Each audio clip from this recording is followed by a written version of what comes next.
स्वागत है आपके अपने YouTube चैनल में दोस्तों जैसे आपको पता है कि आज 7 दिसंबर है। जी हाँ, तो 7 दिसंबर का जो आपका बीपीएससी का हेडमास्टर का जो आपका एग्ज़ाम हुआ था 7 तारीख को, तो हेडमास्टर टीचर हुए थे, उनका ये जो टोटल क्वेश्चन पेपर है, उन प्रश्न पत्र को जो उनका मतलब आंसर की है, उस वीडियो में हम देखने वाले हैं, ठीक है? तो इस वीडियो में हम आंसर की इस जो क्वेश्चन है उसके बारे में देखने वाले हैं। तो जो 7 तारीख को यानी आज जो एग्ज़ाम हुआ था और जो भी प्रश्न आए थे, उन सभी के बारे में अच्छी तरह से जानने वाले हैं और क्या इसका आंसर रहेगा, वो देखने वाले हैं और आप आंसर मिलाते चलेंगे, ठीक है? अपने क्वेश्चन से। तो आइए दोस्तों, आपका यहाँ पर देखिए, यहाँ पर जो है, यहाँ पर दिया सेक्शन वाइज़ नहीं दिया गया है, यहाँ पर जो भी आपके सेक्शन होंगे, जो भी यहाँ पर क्वेश्चन दिया होगा और इस क्वेश्चन को आप अपने आंसर की जो आपका क्वेश्चन होगा, प्रश्न पत्र होगा, उसमें ढूँढ के आप इसमें आंसर लगाएँगे और उसके बाद आप अपना आंसर चेक करेंगे। तो सबसे पहले शुरू करते हैं पहले क्वेश्चन की ओर।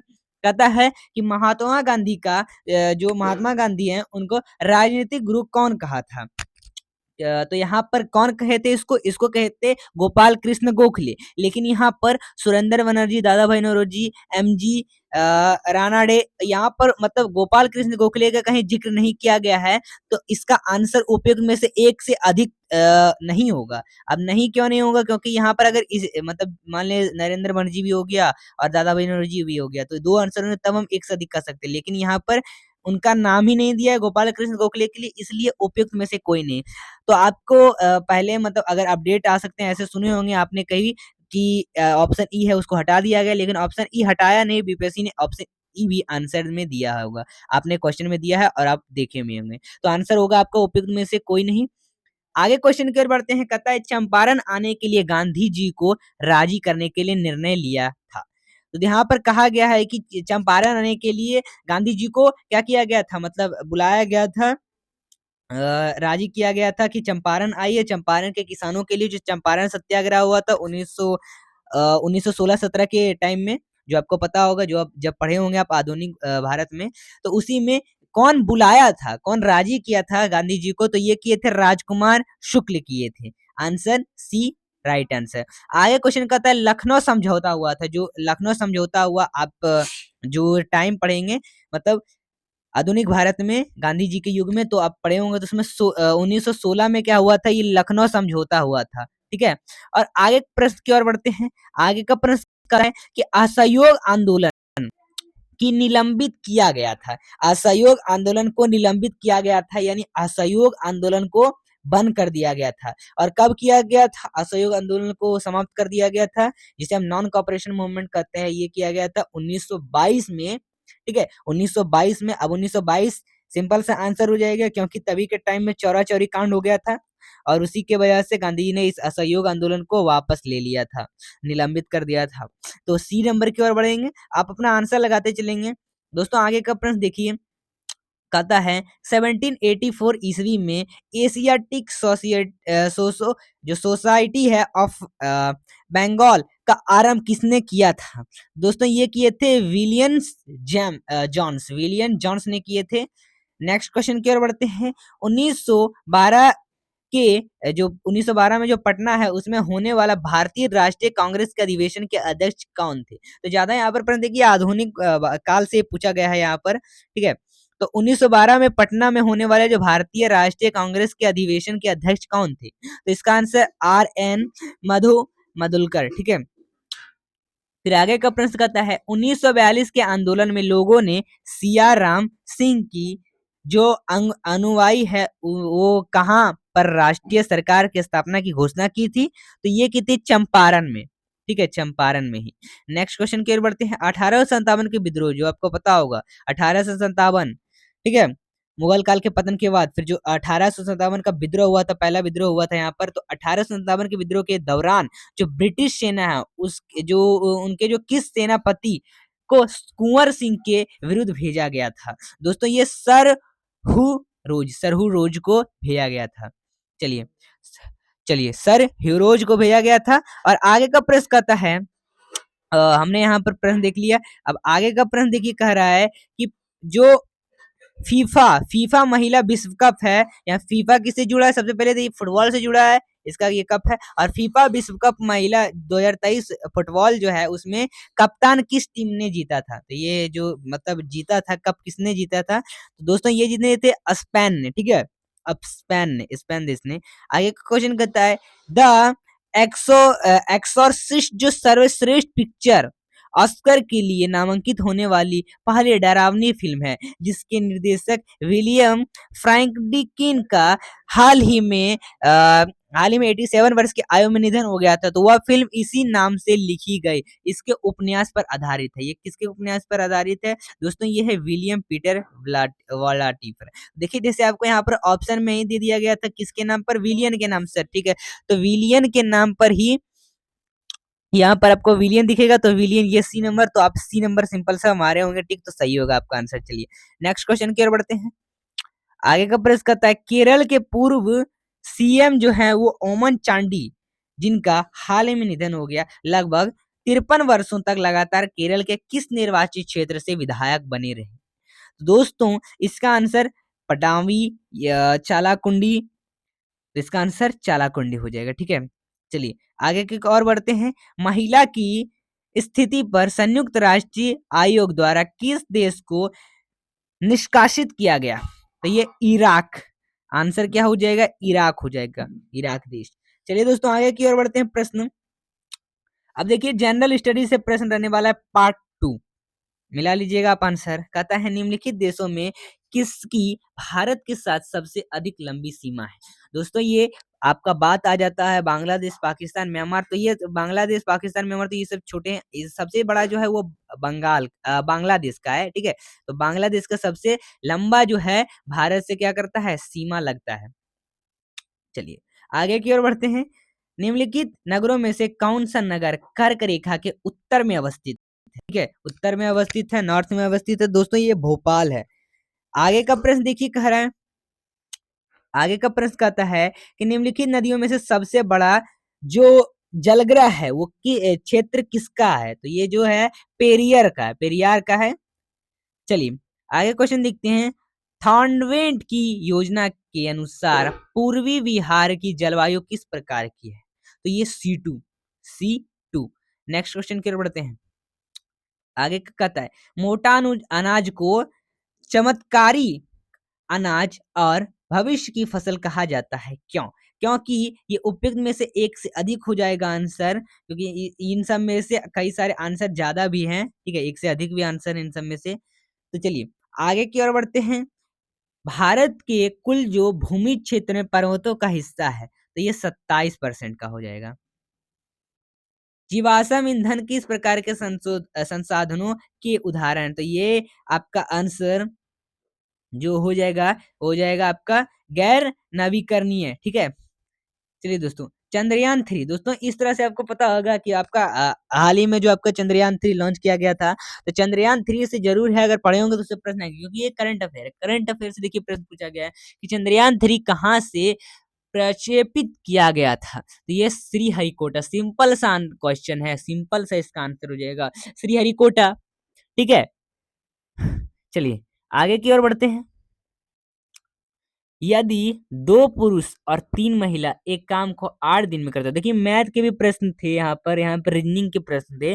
कहता है अगर 2 पुरुष और 3 महिला एक काम को 8 दिनों में तथा 3 पुरुष और 2 महिला 7 दिनों में कर सकते हैं, तो 5 पुरुष और 4 महिला एक साथ काम करके जो कितने दिनों में पूरा करेंगे? तो ये इस तरह से, मतलब अगर आप इसका सोल्यूशन भी लेना चाहें तो ये आपका सोल्यूशन है, ठीक है। तो इसका आंसर जो हो जाएगा वो क्या हो जाएगा? 4 दिन हो जाएगा, ठीक है। इसका आंसर जो हो जाएगा वो हो जाएगा 4 दिन। चलिए दोस्तों नेक्स्ट क्वेश्चन की ओर बढ़ते हैं। यदि एक समांतर श्रेणी का 17वां पद उसके 10वें पद से 7 अधिक है, तो उस समांतर श्रेणी का सार्व अंतर होगा। तो इसका आंसर वन हो जाएगा। इसका आंसर +1 हो जाएगा, +1। यहाँ पर प्लस लिखा नहीं रहता, लेकिन ये +1 है। माइनस में माइनस रहेगा, लेकिन प्लस में नहीं रहेगा। चलिए नेक्स्ट क्वेश्चन की ओर बढ़ते हैं। 2 ट्रेनों की गति के बीच का अनुपात 7:8 है, यानी 7:8 है। और यदि दूसरी ट्रेन 4 घंटे में 400 किलोमीटर चलती है, तो पहली ट्रेन की गति कितनी होगी? दोस्तों उपयुक्त में से कोई नहीं हो जाएगा, क्योंकि इसमें जितने भी गलत हैं सब ऑप्शन गलत है। चलिए वह सबसे बड़ी संख्या जिसे 1, 6, 5, 7, 1657 जो है, और 2037 से भाग देने पर क्रमशः 6 और 5 बचते हैं। तो आप इन दोनों को भाग देंगे तो 6 और 5 बचेगा शेष में, तो आंसर जो हो जाएगा, चलिए इसका आप आंसर जो है कमेंट में बताएंगे, ठीक है। तो इसका आंसर क्या करेंगे आप कमेंट में बताएंगे, आपको इसको भी भाग देना है और इसको भी भाग देना है, और क्रमशः ऐसी वो सबसे बड़ी संख्या भाग दे दे के देखेंगे, और इन तीनों से अगर इसमें भी अगर 6 आ गया, इसमें 5 आ गया, तो आपका आंसर सही है, ये तो इन सब में से आपका आंसर नहीं, अगर नहीं होगा तो आप कर सकते हैं उपयुक्त में से कोई नहीं कर सकते हैं, ठीक है। या फिर एक से ज्यादा आंसर आ गया, ये भी आ रहा है आंसर, ये भी आ रहा है आंसर, तो आप एक से अधिक भी लगा सकते हैं, ठीक। चलिए नेक्स्ट क्वेश्चन की ओर बढ़ते हैं।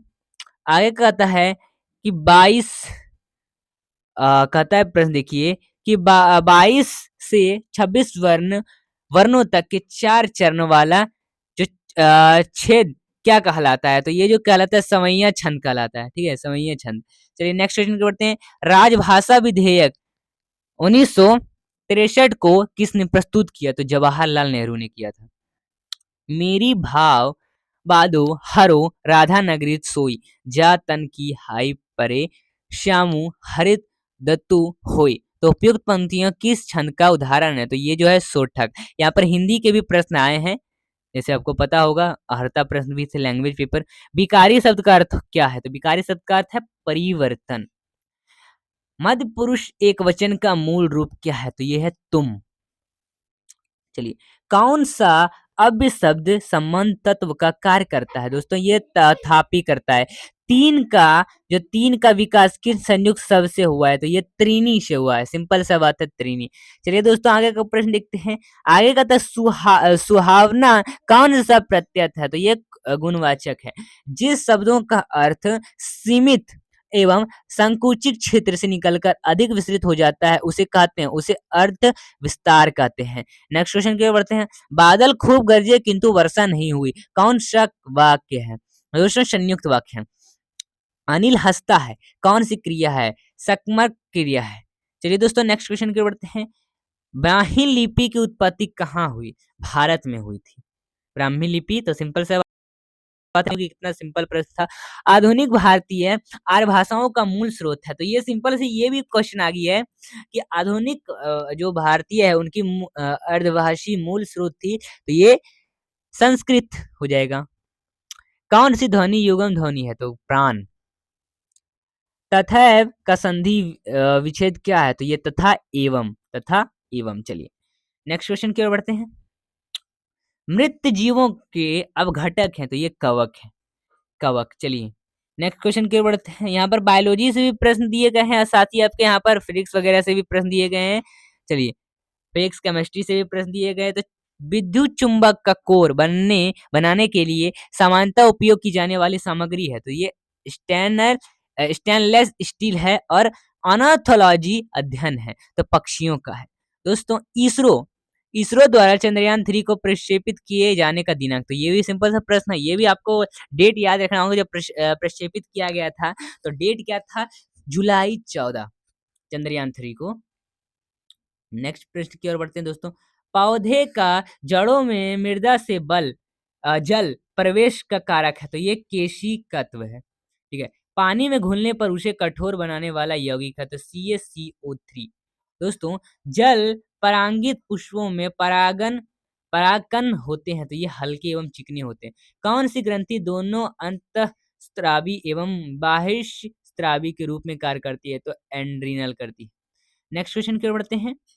आगे का प्रश्न है किस वाक्य में निश्चयवाचक सर्वनाम का प्रयोग हुआ है, तो वह कौन है जो पड़ा रो रहा है, जो पड़ा रो रहा है, तो ये एक आपका निश्चयवाचक का सर्वनाम का ही उपयोग है, क्योंकि निश्चय है कि वह कौन है जो पड़ा रो रहा है, तो निश्चय है कि हाँ वहां पर है कौन पड़ा रो रहा है, तो सही निश्चय वाक्य। कौन सा शब्द नी उपसर्ग से बना है, तो ये नीरोम। वाक्यांश के लिए एक शब्द का कौन सा युग्म सुमेलित नहीं है, तो जिसने मृत्यु को जीत लिया वो मुमूर्ष होगा, ठीक है। मुमूर्ष मुहावरा और अर्थ की दृष्टि से कौन सा युग्म सही है, तो गूंगे का गुण होना, बोल ना पाना, तो ये सिंपल सा इसका आंसर ए हो जाएगा। नेक्स्ट क्वेश्चन की ओर बढ़ते हैं। वक्रोक्ति जीवित के रचनाकार कौन है, तो ये बाहम है। चलिए वीति विवावरी जाग री अंबर पनघट में डूबे रही तारा घट उषा नागरी।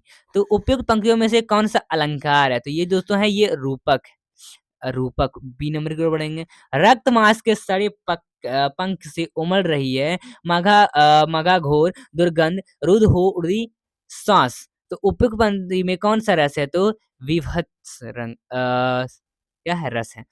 तो चलिए दोस्तों दोस्तों ये था आपका टोटल का जो हमने अभी तक जाना था, जो आपका हेडमास्टर का जो 7 दिसंबर को जो आपका आज एग्जाम हुआ था, तो हेडमास्टर का जो भी आपका प्रश्न पत्र था उन सभी प्रश्नों को हमने यहाँ पर लिया था और इन सब का आपका आंसर बताया। तो आप कमेंट में बताएंगे कि आपका कितने टोटल आंसर इसमें से मैच किए हैं, कितने बने हैं, ठीक है, या फिर आपका आंसर गलत हो गया, और आपका कितना मतलब आपका टोटल अगर आप चेक किएंगे क्वेश्चन तो आपका कितना आंसर बना है वो आप कमेंट में करके जरूर देंगे। तो चलिए चैनल को सब्सक्राइब करें, आगे का जो भी नोटिफिकेशन है टीचर वाले से जुड़े पाने के लिए। तो चलते हैं, फिर मिलते हैं अगले वीडियो के साथ। आगे का जो भी नोटिफिकेशन है साथ ही आपको जो भी अपडेट होगा उसको लेकर आएंगे।